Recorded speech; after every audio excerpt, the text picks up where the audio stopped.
Mark Anderson. Necati and Marcin.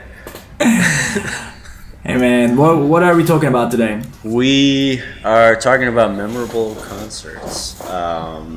So let's see. I recorded a video talking about when I saw Marcin Dylla back in grad school. Actually, you were probably at that concert, right? I was. In I San remember that concert Francisco. very well. Yeah, And it was. you talked about when you saw Roland Dyens in undergrad, which I am very jealous of. I love Roland Dyens. I never had the pleasure of seeing him play live. Oh man, So. yeah, it was definitely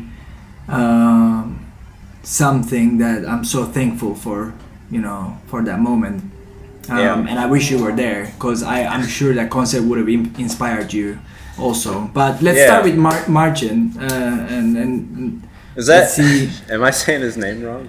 I don't know. I don't know say either. Marcin Dylla. If anyone out there knows how to pronounce his name, please correct us. Probably it's Marcin. I don't know. Marcin Dylla. Maybe I think his close friends calls him Marcin. Like Right, you're his close yeah, friend. Yeah. Right. Of course. Sometimes I call him March. Just depends on the if he's watching this. I usually just call him the real Dylla, Yeah. Nice. Anyway, let's talk about Marcin Dylla. Yeah.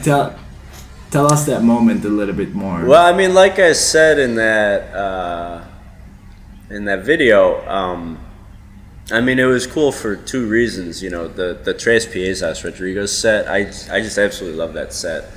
And I think it actually traces back to that concert. I think that was the first time I'd heard them, actually. And so, I've had a discussion with my friend Bill about this. Like, sometimes when there's multiple versions of a song, you get really attached to that first one, like you latch onto it. And that's the thing that's so frustrating, is there's this YouTube performance of him playing those pieces that I can go back and listen to, but he never actually did a studio recording of those. And I love so many things about him as a musician. The way he approaches his music, his playing is just phenomenal.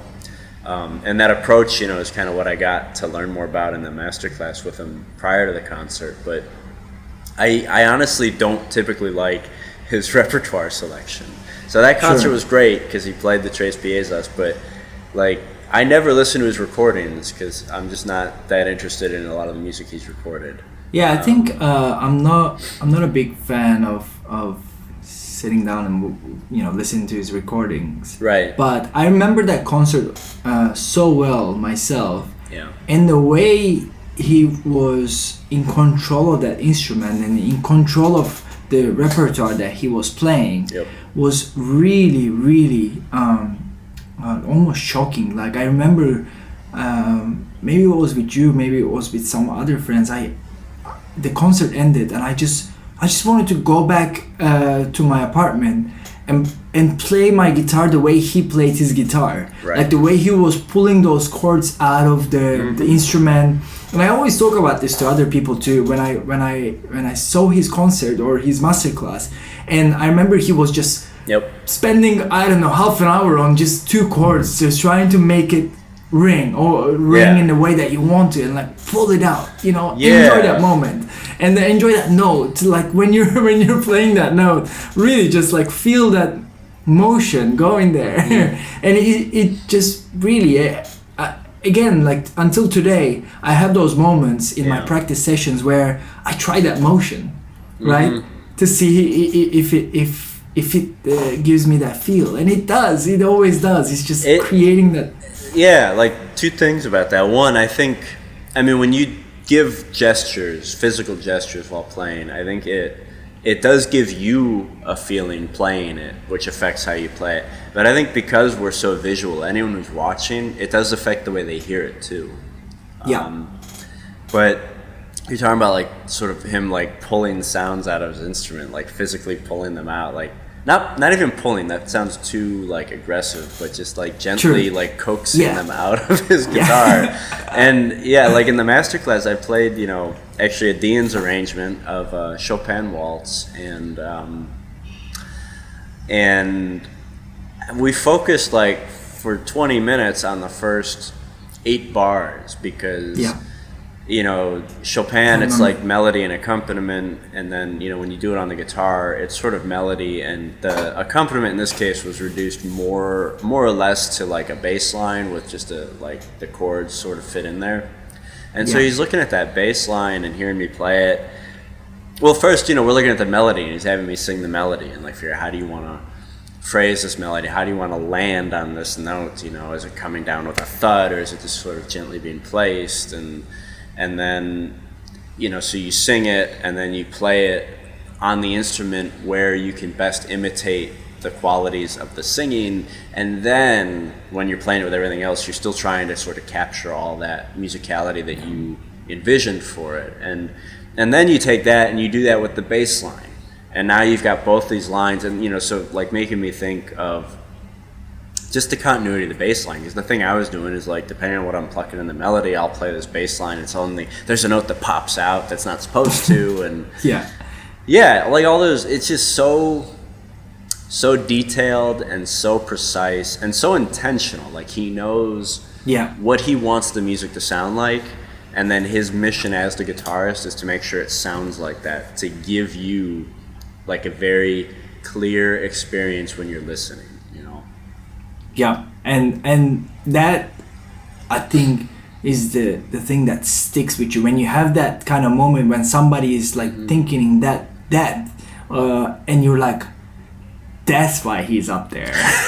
You know, if I want to be up there, and I'm down here. If I want to be up there, I better go back home and like think like I better think, right? exactly. At least, you know, not be him, but think like him, so I can start to understand music in those depths. And you know, I want to merge into my Roland Dyens. You want to talk about yourself? No, about Roland Dyens.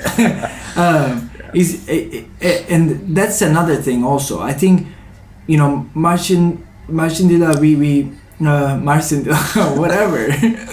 Somebody help us, please. Somebody help us. Write in the comments below. What Roland did in that concert was more about the performance attitude, right? It wasn't about his playing. I mean, he's an amazing player. He arranges all this amazing stuff and then composes all this really intense music that it's not easy to play. And he found the trick. He said, okay, I cannot play very aggressively because they won't work, right? And if anybody not trying to make the instrument something it's not too, right? He accepts the guitar for what it is. Exactly. Guitar is a quiet instrument compared to a lot of instruments out there. And he found a way to level our ears down to a volume that, you know, it's going to sound really loud. Because when you actually go and watch a concert, the first couple of pieces, they're usually like, right. You're trying to adjust your ears to just how the instrument doesn't fully fill the room the way you might expect, you know. Exactly. But then you level your somehow your ears levels up, and then you're like, okay, I can hear clearly now, right? And he knows about this, and he knows that he plays quieter than most of the players out there. Right. So he walks onto the stage and he just starts improvising, and he's improvising around the guitar. He's actually warming up. He's getting himself warmed up to the concert. He's warming the audience up to himself, and then, you know, when he starts the first piece, everybody's ready. And it's brilliant. It really is. It's so simple and brilliant, and no one does this. Well, that's because nobody is Roland Dyens, you know. And you know, probably a lot of people, you know, thought about this and hopefully applied it to themselves, like us. Because we try to do very creative stuff on stage just to make ourselves feel comfortable, right? We did a stage that was like a living room setting. That's like basically what Roland did, but in our own way. Trying to think creatively about how we can sort of get the audience like into our headspace, right? Exactly, and us to feel comfortable also on stage. Like when it's not so serious, right? We choose venues that are more that has a lounge feel, that sometimes have a bar. You know, just knowing the fact that audience feels comfortable makes me feel comfortable personally, right? And I think that's exactly what he was doing, and it's just, I don't know, it's just one of those concerts that I've seen a lot of different big names, you know, throughout the college and grad school. You've seen them all, huh? You know, I've seen Oh No video. Did you run out of space again? Yes. Zip, zip, zip, zip. Technical issue. Technical issue. Yeah. So here, I'm gonna jump to this. I think the thing that was kind of cool that I didn't realize until you started talking about Marcin Dylla is, I think what stuck with us for these concerts for both of us was that it was sort of learning how we were influenced by the thinking that goes on in the work that these particular artists do. Right, so with Marcin Dylla, it's the thoughtfulness and how he sort of works through a piece of music and prepares it. For Roland Dyens, it's the thoughtfulness with how he approaches a performance and kind of bringing himself and the audience together into that space. And I think what we both were trying to do after those is go home and, like you said, learn how to think like that person. We can't be that person, but we can maybe learn how to think like that person. Exactly. And take that into our own playing. Exactly. And that's a wrap. Is that good? Yeah. Should we finish it there? You got anything else to say?